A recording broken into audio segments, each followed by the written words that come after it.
नमोस्तु गुरुदेव, नमोस्तु गुरुदेव, नमोस्तु गुरुदेव।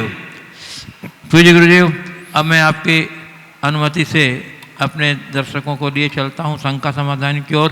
प्रथम प्रश्न गुरुदेव गोपालगंज सागर मध्य प्रदेश से श्री राजेश जैन आरआई का है। इन्होंने कह रहे हैं कि सुकरात ने एक जगह लिखा है, दुनिया का सबसे विद्वान जीवित मैं दुनिया का सबसे विद्वान जीवित इंसान हूँ क्योंकि मुझे पता है कि मैं कुछ नहीं जानता। गुरुदेव, इस कथन का क्या अर्थ है? वस्तुतः अपनी अज्ञानता का बोध ही वास्तविक ज्ञान है। और जब मनुष्य अपनी अज्ञानता को समझेगा, अपनी कमियों को समझेगा, तभी वो उन्हें दूर करने का प्रयत्न करेगा। प्रायः लोग अल्प ज्ञान में ही अपने आप को पूर्ण मानने का भ्रम पाल लेते हैं। सही ज्ञानी सदैव अपने आप को अज्ञानी महसूस करता है। पूज्य गुरुदेव, सेलू महाराष्ट्र से पुष्पाबाई काला कह रहे हैं, गुरुदेव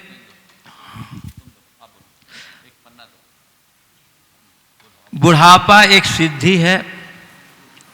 बर्नार्ड शॉ ने कहते हैं, Bernard Shaw, George Bernard Shaw कहते हैं, बुढ़ापा एक सिद्धि है, पूर्णता की मंजिल है। श्रद्धा और सम्मान से लदा हुआ एक वृक्ष है जिसकी छाया में बैठकर नई पीढ़ी सीख सकती है। हम प्रफुल्लता बांटते हैं, खुश भी रहते हैं, पर हमें अंतिम समय में निर्यापक मिलना चाहिए। उसके लिए भावना योग में और क्या कमांड देना चाहिए? देखिए, अंतिम समय में निर्यापक मिले, इसके लिए आपने भावना योग में कमांड की बात की है। आप तो केवल समाधि की भावना भाइये, बाकी सब चीज़ें अपने आप मिल जाएगी। और भावना को भाने के साथ साथ नित्य वैसा अभ्यास करे, सारे संयोग अपने आप बनेंगे। पूज्य गुरुदेव, प्रामाणिक समूह की शंका समाधान टीम के श्री अरविंद जैन जयपुर के द्वारा कुछ प्रश्न आए हैं जिज्ञासा समाधान के लिए, मैं उन्हें प्रस्तुत कर रहा हूं आपके समक्ष। प्रथम प्रश्न है गुरुदेव, कुछ लोगों का तर्क रहता है कि शराब तो शाकाहारी वस्तुओं से बनाई जाती है, फिर जैन धर्म में इसका परहेज क्यों? शराब शाकाहारी वस्तुओं से बनाई जाती है, लेकिन शाकाहारी वस्तुओं को सड़ा कर बनाई जाती है और उसमें जीव उत्पन्न होते हैं। वो जीव हिंसा का कारण है और मादक भी है, इसलिए वो परहेज की योग्य है। आप ऐसे ऐसे अंगूर का जूस पिए ना, किसने मना किया, लेकिन अंगूर की शराब मत पिए। अंगूर के जूस में और अंगूर की शराब में अंतर सबको पता है। भले वो शाकाहारी है, लेकिन शाकाहारी होने के बाद भी जिस प्रक्रिया से उसे उत्पादन किया जाता है, बनाया जाता है, उसमें हिंसा होती है और मादकता होती है। इसलिए इन दोनों चीज़ों से, ऐसी चीज़ों से हमें बचना चाहिए। पूज्य गुरुदेव, इनका दूसरा प्रश्न है, आजकल कुछ लोग अपने घरों में बोन चाइना के बर्तन काम में लेते हैं। कहा जाता है इनमें हड्डियां मिलाई जाती हैं। ये कहाँ तक सही है और हमें इनका उपयोग करना चाहिए या नहीं? देखिए, टेक्नोलॉजी के युग में ये बातें बड़ी सहजता से जानी जा सकती है। आप कहीं भी बोन चाइना क्रॉकरी के विषय में सर्च करेंगे तो आपको इसके बारे में पूरा विवरण मिल जाएगा, पूर्ण डिटेल के साथ। निश्चित रूप से ये जितनी भी इस तरह की आजकल क्रॉकरीज हैं और अन्य यूटेंसिल्स हैं, वे सब जिस प्रक्रिया से बनते हैं उसमें हड्डी का प्रयोग होता है, ये स्पष्ट लिखा है। और जिनमें हड्डी का इस्तेमाल हो उनका प्रयोग करना तो बहुत दूर की बात, उसका स्पर्श भी नहीं करना चाहिए।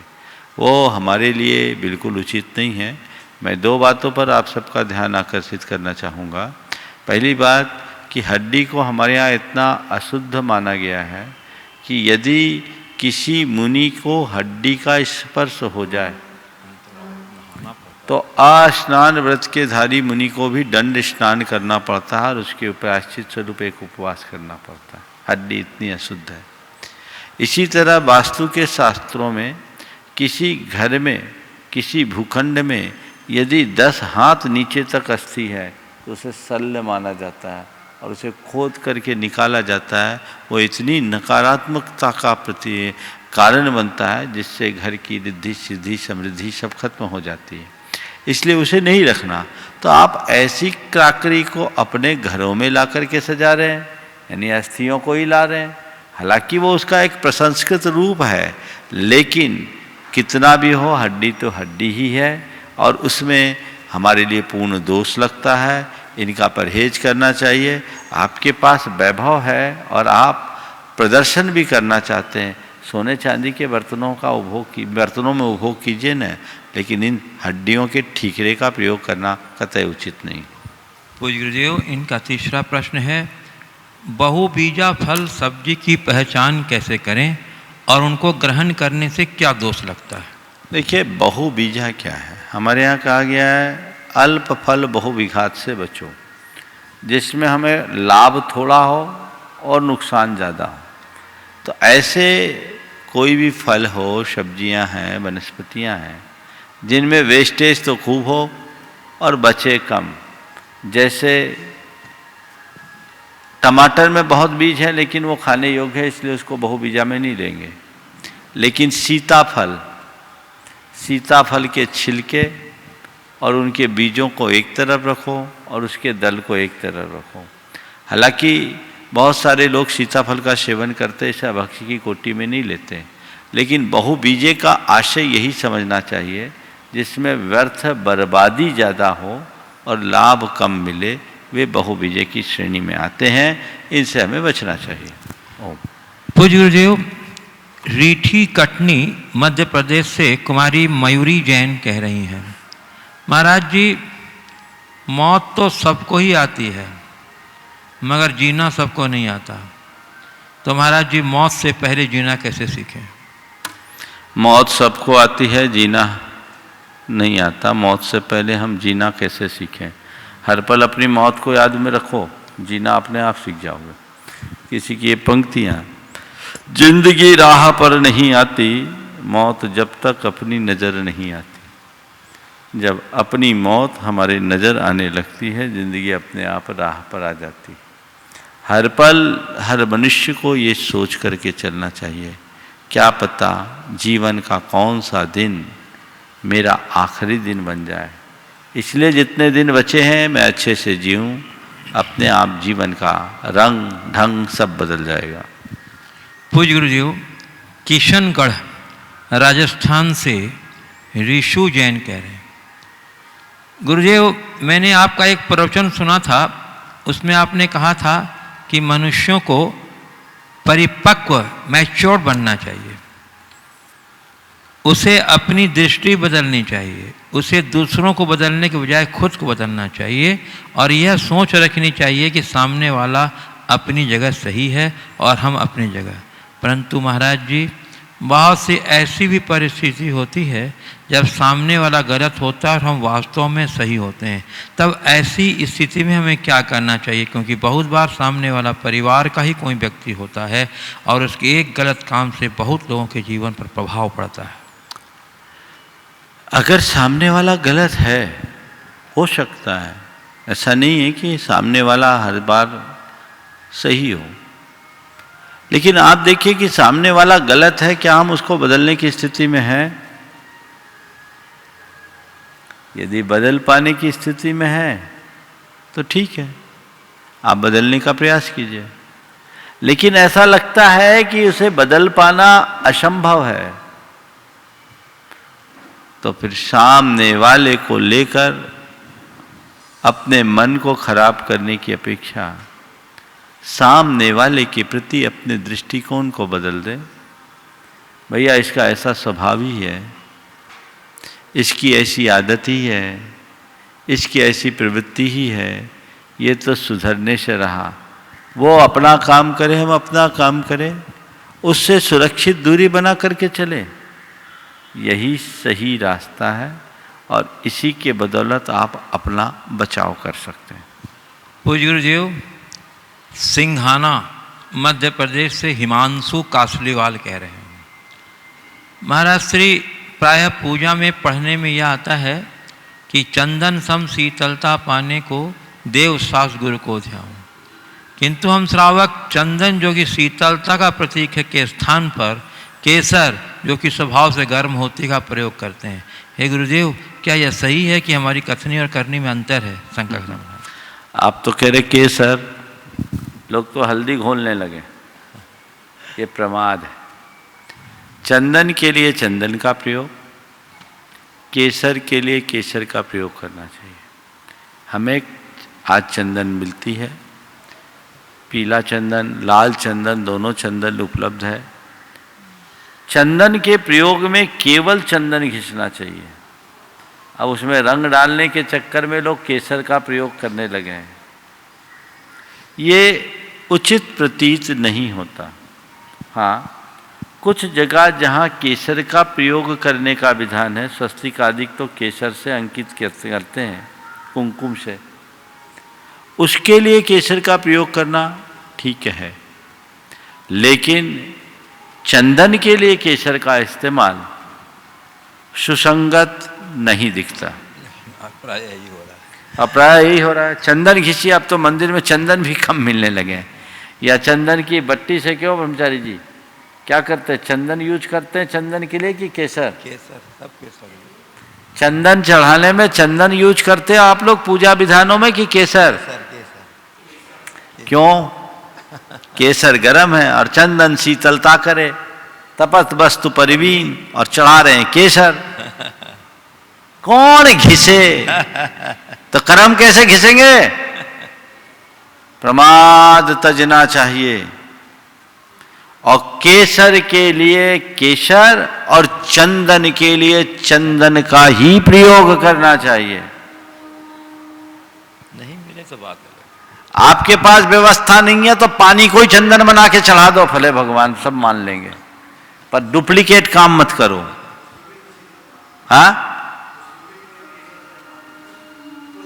पुष्प तो केसर से है। हाँ, वो ठीक है। पुष्प का विधान है, कुमकुम चर्चित अक्षत को पुष्प कहा है आशाधर जी ने। समझे? कुमकुम यानी केसर। स्वस्तिक आदि कुमकुम से बना सकते हैं। पारिजात के फूल में अंदर जीव होते हैं, वो प्रयोग में नहीं लेना चाहिए। केसर का ही प्रयोग करें और चंदन के लिए चंदन का प्रयोग करें। चलिए।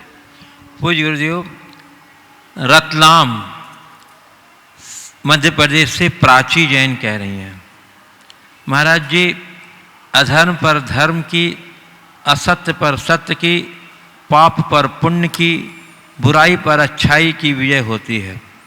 वैसे ही रावण पर श्री राम की विजय हुई। महाराज जी, रावण का तो हम पुतला जला देते हैं, परंतु हमारे दिल और दिमाग में जो 10 प्रकार के रावण हैं, काम, क्रोध, लोभ, ईर्ष्या, अहंकार, द्वेष, आलस, छल, कपट, हठ, जो बैठे हैं, इन्हें हराकर हम खुद के भीतर बैठे रावण को कैसे मारें? देखिए, हम अपने रावण को अभी हटा सकते हैं, अभी हरा सकते हैं, बशर्ते हमारे भीतर का राम जाग जाए। मुश्किल ये है कि हमारा राम अभी सो रहा है। त्रेता युग में रावण हुआ, राम हुए। रावण का श्री राम ने अंत किया। लेकिन आज स्थिति उल्टी है। अब कोई राम तो आने वाले हैं नहीं। हमारे भीतर रावण है, तो उस रावण के अंत के लिए हमें अपने भीतर के राम को जगाना होगा। जब तक हमारे भीतर की आध्यात्मिक चेतना नहीं जगती, हमारे अंदर राम भाव प्रकट नहीं हो सकता। और जब तक राम भाव प्रकट नहीं होता, रावण का शोर नहीं थम सकता। इसलिए चाहिए कि हम अंतरात्मा से अपने आप को जगाएं, अपने राम भाव को प्रगटाएं। पूज्य गुरुदेव, जयपुर राजस्थान से क्रांति कुमार बाकीवाला कह रहे हैं, गुरुदेव कि हे श्री गुरु, गुण स्थान किसे कहते हैं और गुणों के स्वामी गुणवंत कौन हैं, बताएं, और गुण कौन कौन से होते हैं, गुण स्थान कितने हैं? फिर से बोलिए। गुण स्थान किसे कहते हैं और गुणों के स्वामी गुणवंत कौन है, और गुण कौन कौन से होते हैं, गुण स्थान कितने हैं? हे गुरुदेव, इस बारे में मेरी जिज्ञासा शांत करें। नमोस्तु गुरुदेव। देखिए, सामान्य रूप से गुणस्थान का जब भी अर्थ कहते हैं तो गुणों का स्थान मान लेते हैं, पर यहाँ गुणस्थान एक विशेष पारिभाषिक अर्थ में प्रयुक्त शब्द है। आत्मा के क्रमिक विकास को मापने के पैमाने का नाम गुणस्थान है। गुणस्थान मतलब हमारे भावों को मापने वाला पैमाना। फिर भी आपने गुणस्थान क्या है, गुणवंत किसे कहते हैं और कौन कौन से गुण कौन कौन से होते हैं? हाँ, अगर इस संदर्भ में देखें तो हर आत्मा के अंदर अनंत गुण है।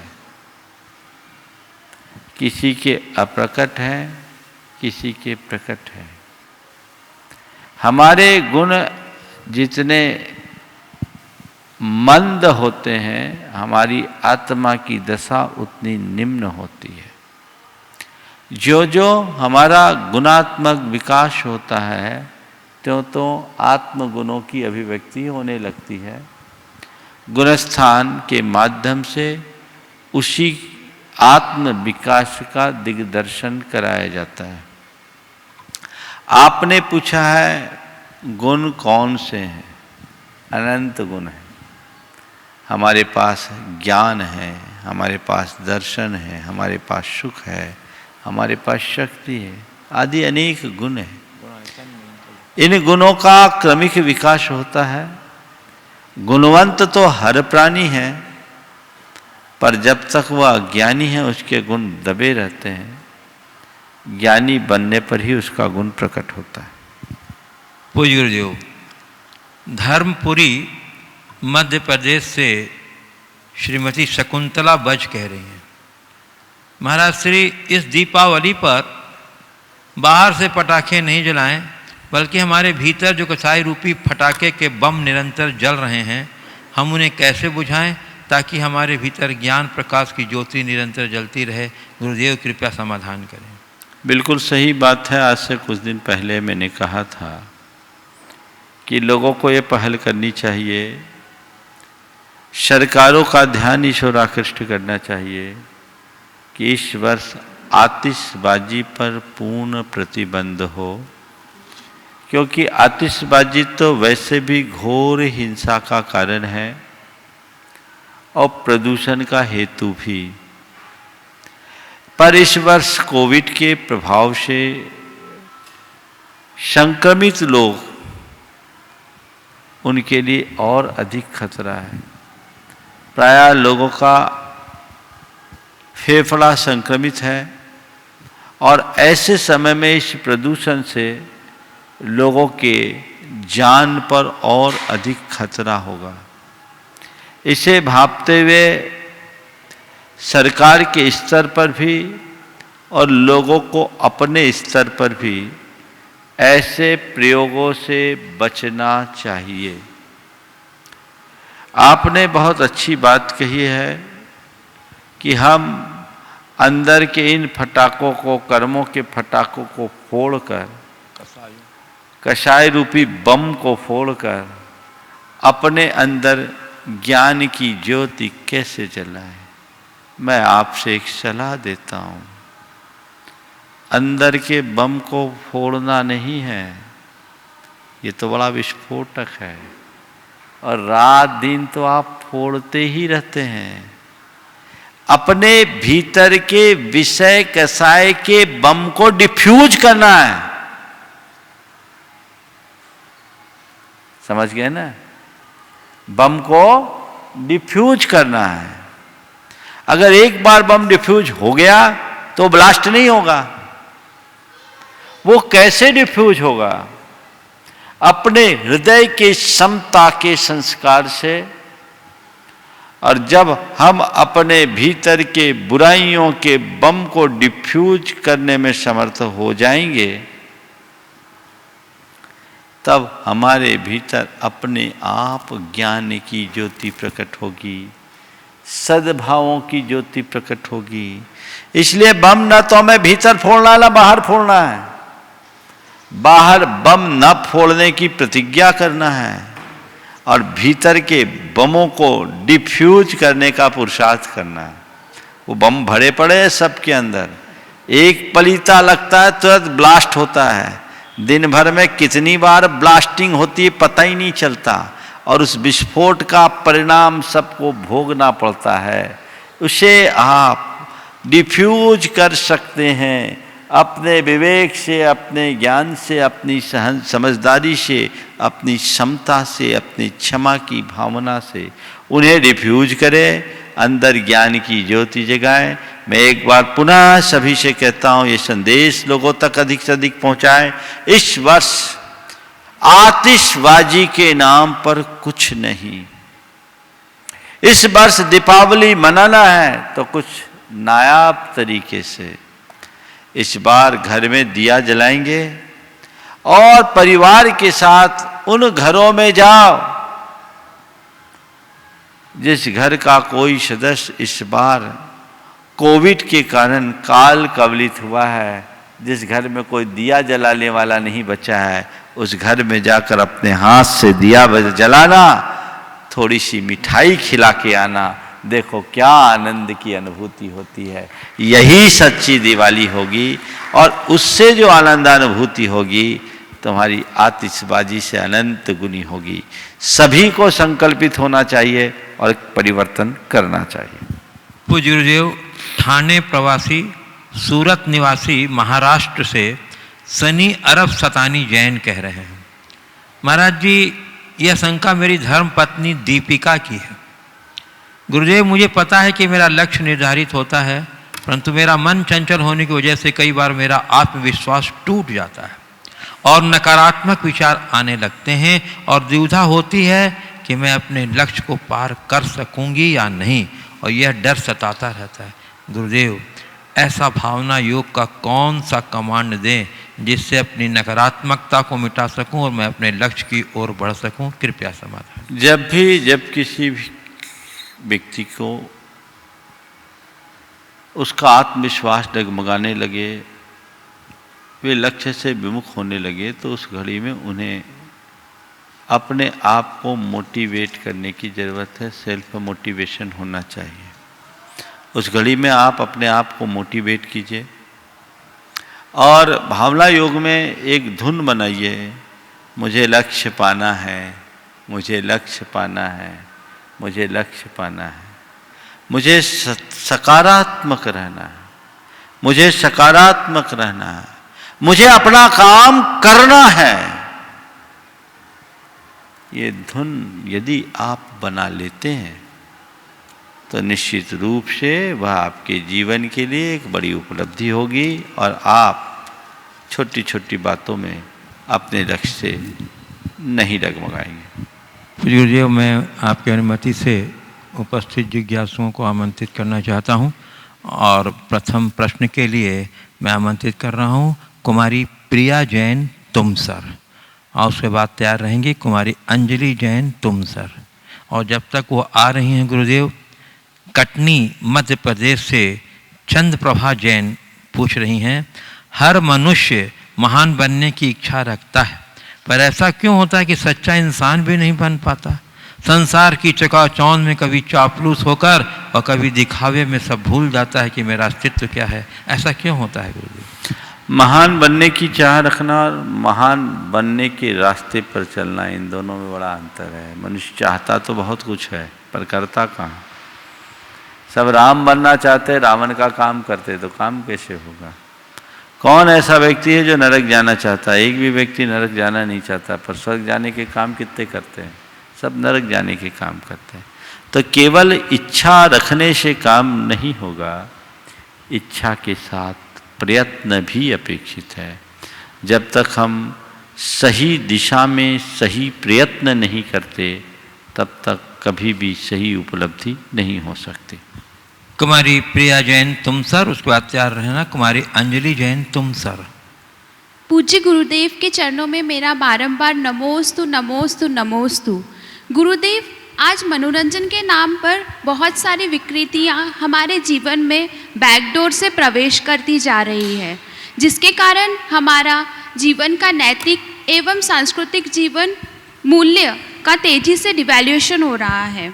गुरुदेव, मैं मानती हूँ कि मनोरंजन हमारी हेल्दी लाइफ की नीड है, पर गुरुदेव मैं ये जानना चाहती हूँ कि मनोरंजन है क्या, इसका हेल्दी रूप क्या होना चाहिए जिसके कारण हमारे जीवन का नैतिक एवं सांस्कृतिक मूल्य सुरक्षित रहे एवं हम हैप्पी रहे और हम मानसिक विकृतियों से बचे भी रहे।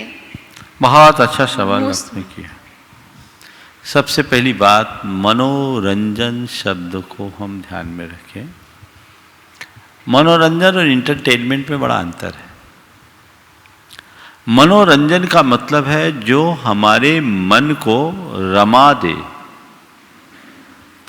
इतना रमा दे कि मन का सारा तनाव, चिंता, शंका मुक्त हो जाए, मन में शांति हो।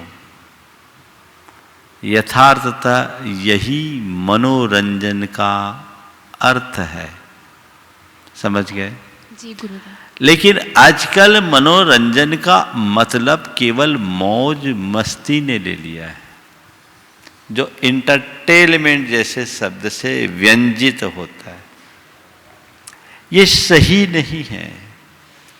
मनोरंजन हो, स्वस्थ मनोरंजन हो। मनोरंजन के नाम पर हमें उन्हीं साधनों और आलंबनों का आश्रय लेना चाहिए जो हमारे चित्त और चेतना को उद्दीप्त करे, जिनसे हमारा नैतिक, चारित्रिक और सांस्कृतिक मूल्य पुष्ट हो, जिससे हम और अधिक भावनात्मक और निर्मल बन सके। वो मनोरंजन का साधन है। हमारे यहाँ मनोरंजन में भी बहुत सारी प्रेरणाएं मिलती थी। आजकल वह सब चीज़ें दिनों दिन दूर होते जा रही है, बल्कि हो गई है। इसलिए मनोरंजन ठीक नहीं, स्वस्थ मनोरंजन। और मैं तो एक बात कहता हूँ, हमारे यहाँ मनोरंजन तक ही सीमित नहीं रखा गया।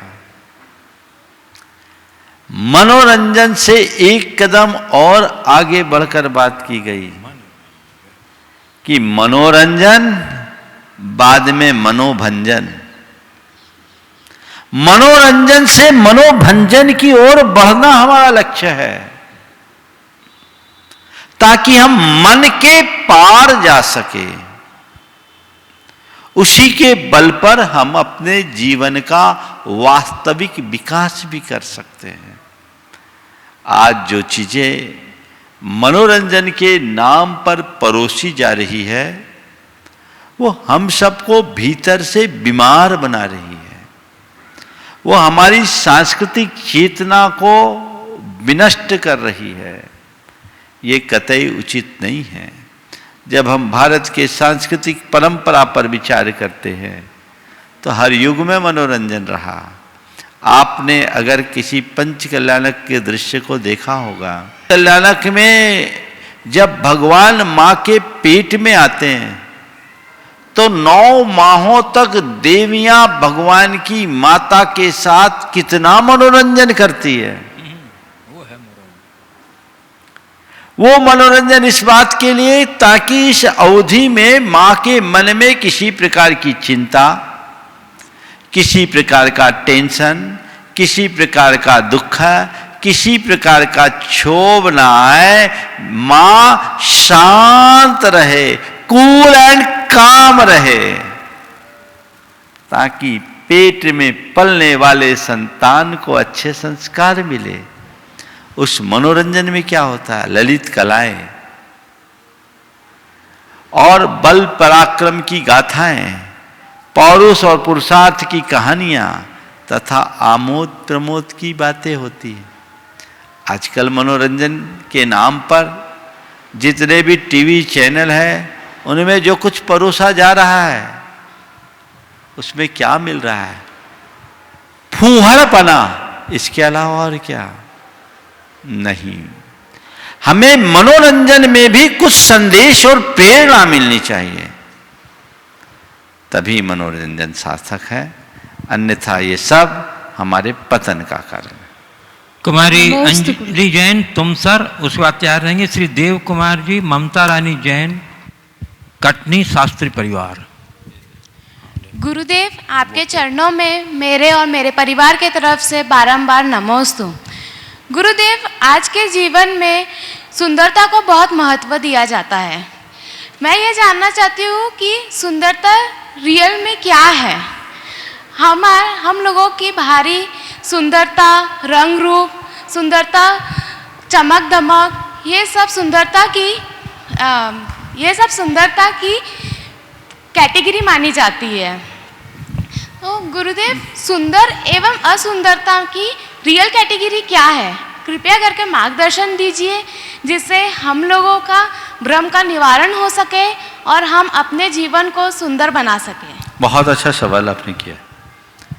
सबसे पहले सुंदरता का अर्थ हम समझ लें तो सब बातें अपने आप स्पष्ट हो जाएगी। सुंदर का मतलब क्या है? जो हमारे अंदर सु अनुभूति दे, प्रसन्नता दे, आनंद दे, उसका नाम सुंदर है। आजकल लोग शारीरिक सुंदरता को ही सुंदरता मानते हैं और प्रायः ऐसे ही आकर्षण में मुग्ध होते हैं, पर सच्चे अर्थों में केवल शरीर का सौंदर्य सौंदर्य नहीं है, व्यक्तित्व में सुंदरता आनी चाहिए। और व्यक्तित्व की सुंदरता उसके विचारों और व्यवहारों की सुंदरता से आती है। हमारी सोच सुंदर हो, हमारा नजरिया सुंदर हो, हमारे बोलने का तरीका सुंदर हो और हमारे काम करने का तरीका सुंदर हो, हमारा बिहेवियर सुंदर हो। ऐसे सौंदर्य के प्रति स्थायी आकर्षण होता है। मैं आपसे एक सवाल करता हूं। एक व्यक्ति है जो तन से बड़ा सुंदर है, पर काम सारे असुंदर है, और दूसरा व्यक्ति है जिसके पास शारीरिक सौंदर्य तो नहीं है, पर उसका विचार, उसका व्यवहार, उसकी बोली और उसके कार्य बड़े सुंदर हैं। मैं आपसे पूछता हूं, किसके प्रति आकर्षित होंगे? ईमानदारी से बोलना। सुंदरता तो ऊपर से दिखती है, अगर दूसरा जब काम करे तो उसकी सुंदरता तब दिखती है। किसका आकर्षण स्थायी रहेगा? पहले वाले का कि बाद वाले का? दूसरे नंबर का। समझ में आ गई ना? बस इसी का नाम सुंदरता है। चमड़ी की सुंदरता का असर तभी तक होता है जब तक हम उसके निकट नहीं आते या उसे पा नहीं लेते, लेकिन गुणों की सुंदरता हमें दूर से ही खींचती है और एक बार पकड़ती है तो छोड़ने का नाम नहीं लेती। समझ गए? तो हमें उस सौंदर्य को समझना चाहिए। एक बात और बता रहा हूं, फूल है, फूल के सौंदर्य को हम लोग देखते हैं, पर प्रायः फूल के रूप को ही उसका सौंदर्य मानने का भ्रम पालते हैं। लेकिन फूल का वो सौंदर्य कितने दिन तक? आज खिला कल मुरझाना है, लेकिन फूल की सुगंधी तो उसके सूख जाने के बाद भी रहती है। बात समझ में आ रही है? एक गुलाब है, जब तक डाल पर खिला था उसका एक अलग आकर्षण था, वो सौंदर्य था, लेकिन वो सौंदर्य कब विलीन हो गया कोई पता नहीं। लेकिन उसके सूख जाने के बाद भी उसकी पाखुड़ियों में भी सुगंध है। समझ गए? तो जो फूल का ऊपरी सौंदर्य है वो चर्म का सौंदर्य है, और जो फूल की सुगंध है वो उसके गुणों का सौंदर्य है, स्थायित्व गुणों के सौंदर्य में होता है। इसलिए आत्मा को सुंदर बनाइए, अपने गुणों का विकास कीजिए, जीवन का गुणात्मक परिवर्तन होना चाहिए। इसलिए तन सुंदर है तो क्या हुआ, मन सुंदर हो तो हम जाने। समझ गए? श्री देव कुमार जी, ममता रानी जैन, कटनी शास्त्री परिवार। उसके बाद तैयार रहेंगे श्री जितेंद्र जैन, एडवोकेट, शहपुरा। नमोस्तु गुरुदेव। संतुष्टि और संतोष एकार्थवाची हैं या इसमें अंतर है? इस आपने अपने प्रवचन में एक बार कहा था कि जिस प्रक्रिया से संतुष्टि है वो है पुण्य है, और जिस क्रिया से संतोष हो वह पाप है। इसमें क्या अंतर है? संतुष्टि और संतोष तो एकार्थवाची वाक्य मैंने कब कहा कि जिस क्रिया से संतुष्टि हो पुण्य हो और जिस क्रिया से संतोष हो पाप, ऐसा तो मैंने शायद कभी नहीं कहा। मैं ये कहा होऊंगा कि जिसमें संतुष्टि हो पुण्य और जिसमें असंतोष हो पाप। पर संतोष और संतुष्टि में इस तरह का कोई सामंजस्य बिठाने की कोशिश मैंने नहीं की होगी।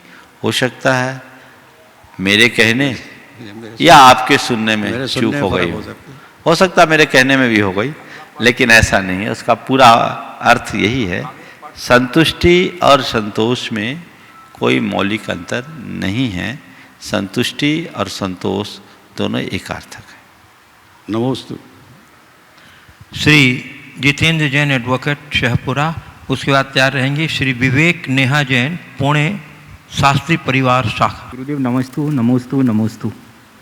गुरुदेव, अभी वक्त कोरोना का चल रहा है, इसलिए वक्त के संबंध में एक प्रश्न था कि वक्त से जीता या हारा नहीं जा सकता, वक्त से जीता या हारा नहीं जा सकता, बल्कि वक्त से कुछ सीखा जा सकता है।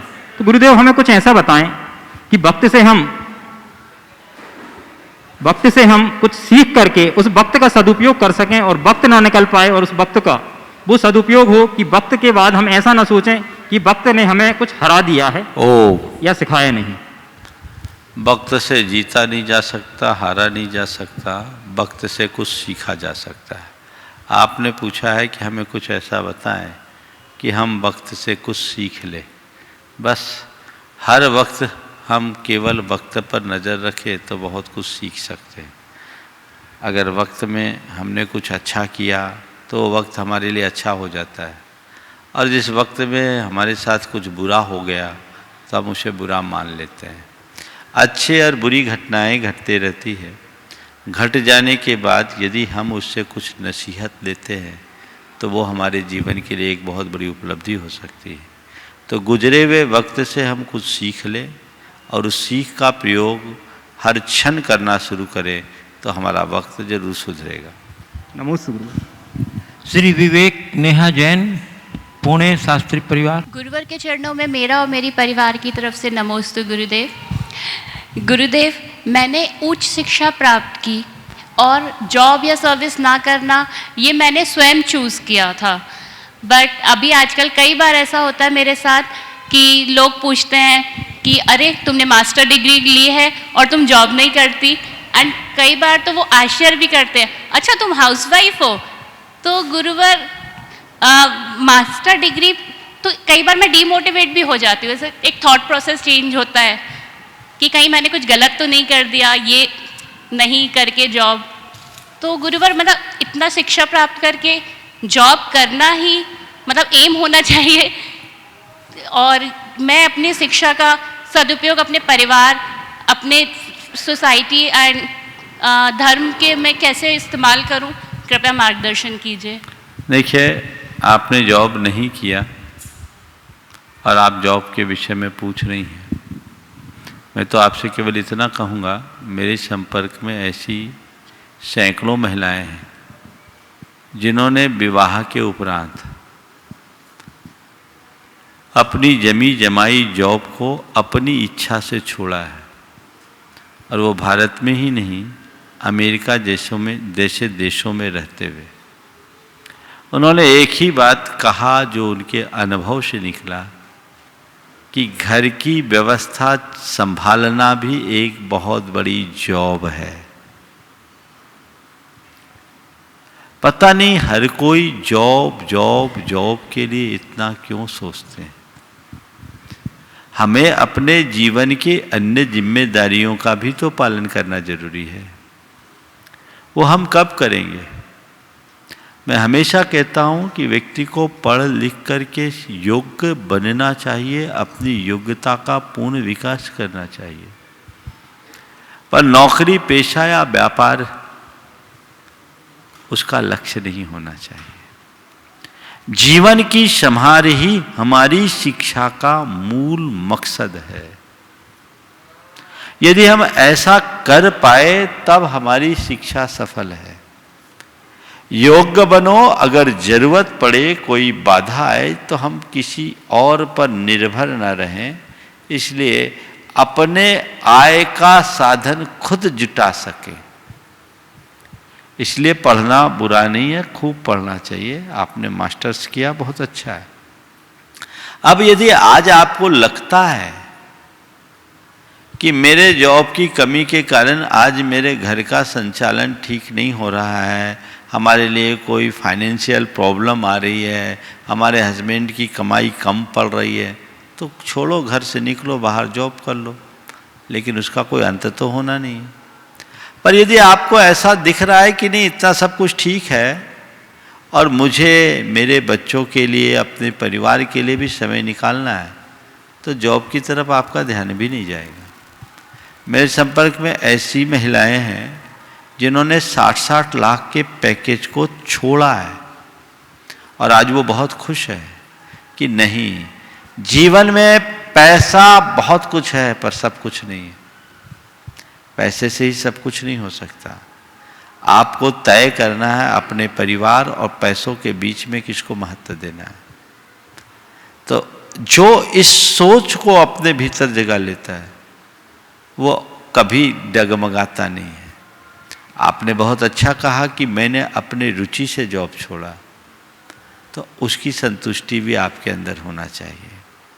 बहुत सारे आप जब जॉब करने वाली अपनी साथ की लड़कियों से, महिलाओं से पूछोगे तो कहीं न कहीं से उनकी व्यथा प्रकट होगी और तब आपको लगेगा कि नहीं, मेरा निर्णय ठीक था। और मैं तो आपसे एक सवाल करता हूँ, आज आप पढ़ लिख कर यहाँ तक पहुँची, आपको यहाँ तक पहुँचाने में आपकी माँ की कोई भूमिका है या नहीं? बोलिए माइक। हाँ, माँ बाप के बिना क्या होता है? माँ की पूछ रहा हूँ। क्या बिल्कुल है। अगर आपकी माँ एक हाउसवाइफ न होकर, एक गृहिणी न होकर, एक कामकाजी महिला होती तो जो संस्कार, सीख और समझ आप प्राप्त कर पाई, क्या वो आपको मिल पाता? नहीं, बिल्कुल नहीं। तो उसके बिना आपका जीवन अधूरा होता कि नहीं होता? बिल्कुल। तो अब आप खुद तय करो। जॉब करके हम केवल पैसे पाते हैं और घर संभाल कर हम सब कुछ पाते हैं। हमें निश्चित करना है हमें क्या करना। नमोस्तु गुरुदेव। गुरुदेव के चरणों में बारंबार नमोस्तु नमोस्तु नमोस्तु।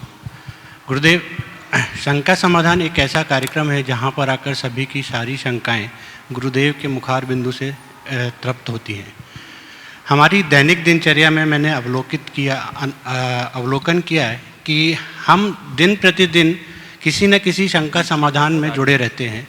वो शंका समाधान माता पिता का हो सकता है, बच्चों के साथ, पति पत्नी का हो सकता है, परिवार वालों का हो सकता है। तो गुरुदेव, आप तो गागर में सागर हैं, सारी शंकाएं समाधित कर देते हैं। हम अपने ऐसे किन गुणों को निखारें कि हम उन शंकाओं को समाधित करें और आपके कुछ अंश हम में भी आ जाएं? कौन से गुणों को निखारे कि शंकाओं का समाधान पाए? बस मैं एक ही बात कहता हूँ, अंदर सकारात्मकता विकसित कर लो, शंकाएं खत्म होगी। और कहीं से शंका आए तो समाधान भी आएगा। और एक बात बोलूँ, अपनी शंका आने पर समाधान मिले तो बात की बात है, औरों की शंका से भी समाधान पा जाओगे और जीवन बदल जाए। नमोस्तु।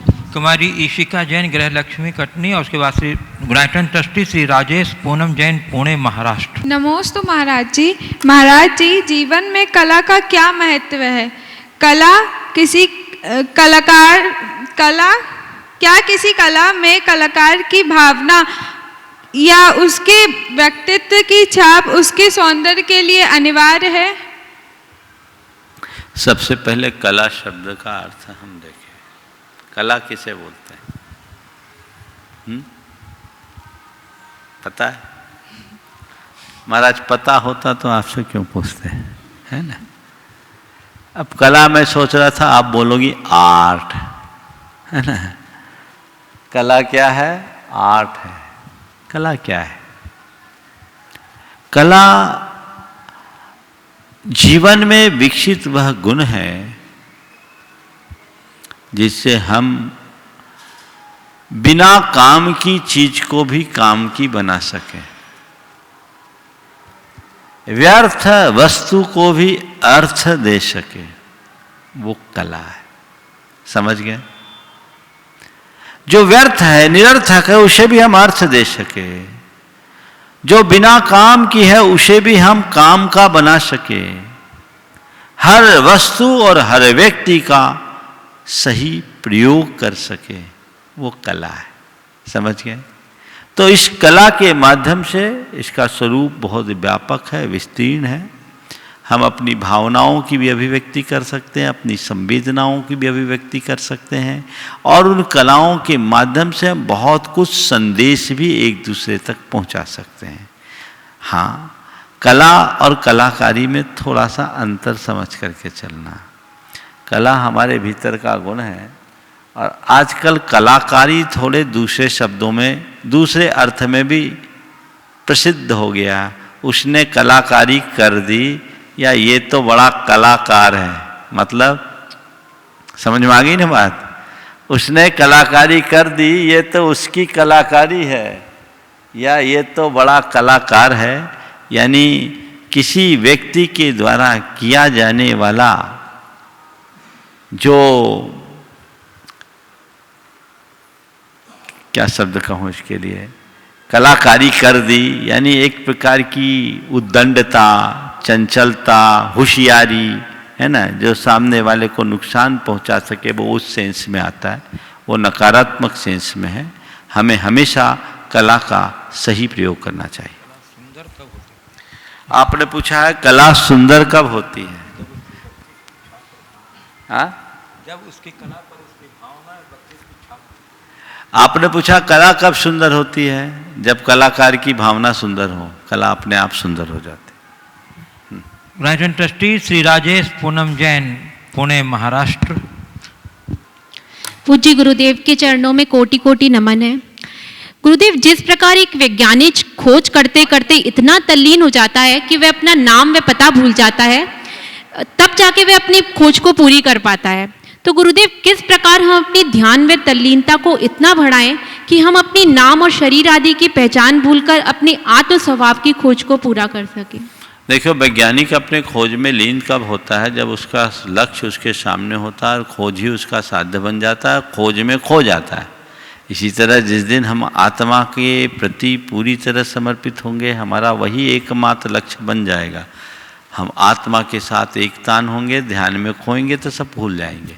लेकिन मनुष्य का चित्त बड़ा चंचल है, वो बढ़ जाता है। हम अपने आत्म ध्यान के लक्ष्य में पूरी तरह स्थिर नहीं रह पाते, इसीलिए हमारा मन पल पल इधर उधर भटकता है।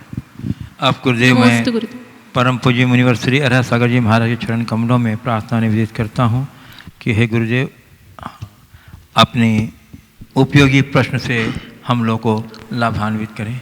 नमोस्तु महाराज श्री।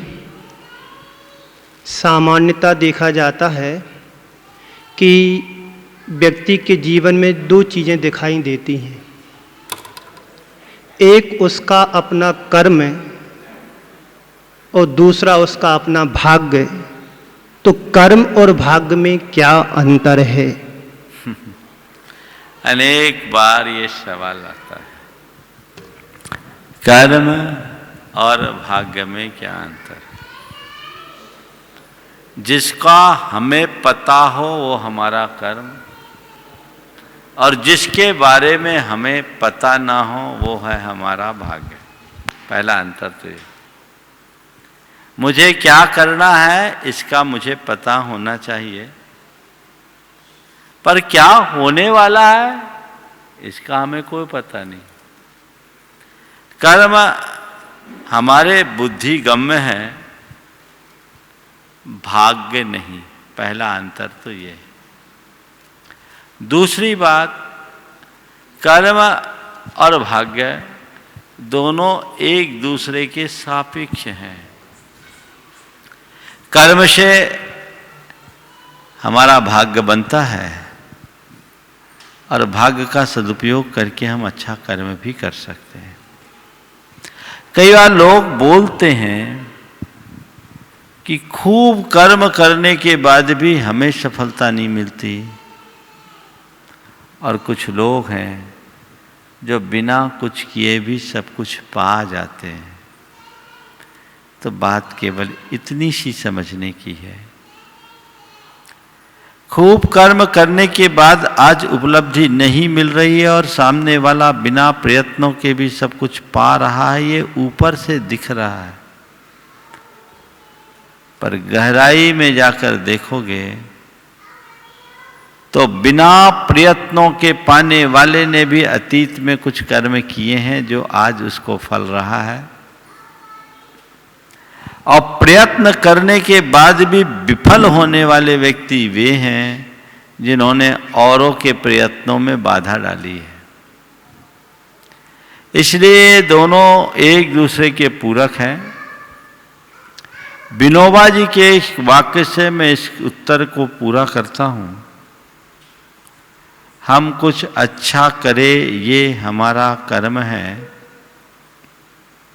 और लोग उसे अच्छा माने ये हमारा भाग्य। मेरे हाथ में जो है वो मैं करूं, परिणाम की चिंता बिल्कुल ना करूं। बंधुओं, अब मैं आमंत्रित कर रहा हूं बाल ब्रह्मचारी भैया अभय जी आदित्य, जिनके विधानाचार्यत्व में आगामी श्री चक्र महामंडल विधान संपन्न होने जा रहा है। बाल ब्रह्मचारी भैया अभय जी आदित्य। परम पूज युगल मुनि महाराज के श्री चरण में कोटि कोटि नमन। मुनिवर, मेरा एक प्रश्न है, किसी के जीवन में, किसी के परिवार में कोई अकस्मात घटना घट जाती है तो उस समय वो परिवार अपने आप को कैसे संभाले? कल रात को एक प्रसंग शेपरा में हुआ। हमारे पारस चैनल के वाइस डायरेक्टर अनिल जी सकरावाली, जो गुणायतन परिवार के ट्रस्टी हैं, उनके परिवार में उनके पिताश्री का आकस्मिक निधन हुआ है, तो उस समय वो परिवार कैसे अपने आप को संभाले, उसके लिए आपका उद्बोधन। देखो, हम लोगों को तो बचपन में ये बात पढ़ाई जाती है, राजा राणा छत्रपति हाथिन के अश्वार, मरना सबको एक दिन अपने अपनी बार। जन्म मरण तो लगा ही रहा है, आना जाना लगा रहता है। ऐसी बातों से हमें ज़्यादा प्रभावित और विचलित नहीं होना चाहिए। जब जिसकी बारी आती है वो चला जाता है। हमें ऐसे घड़ियों में मन में शोक उत्पन्न करने की जगह वैराग्य जगाना चाहिए। मोह भाव का अंत करके ज्ञान भाव को जगाना चाहिए, उसी में समाधान है। गुलाब चंद जी वर्षों से जुड़े रहे, एक अच्छे धार्मिक व्यक्ति थे। अब आम तो पकने के बाद टपकता ही है, ये तो पका आम था। कई तो कच्चे आम भी असमय में आंधी पानी में टूटकर गिर जाते हैं। हमें स्वीकार करना होगा। मैं पूरे परिवार को, अनिल और उसके पूरे परिवार को आशीर्वाद देता हूँ। इसी तरह अब इसे स्वीकार करें, समय आप सबका हो गया है। ऐसी घड़ियों को हम अपने धैर्य के साथ निभाएं। समय आप सबका हो गया। यहीं पर विराम। बोलिए परम पूज्य आचार्य गुरुवर श्री विद्यासागर जी।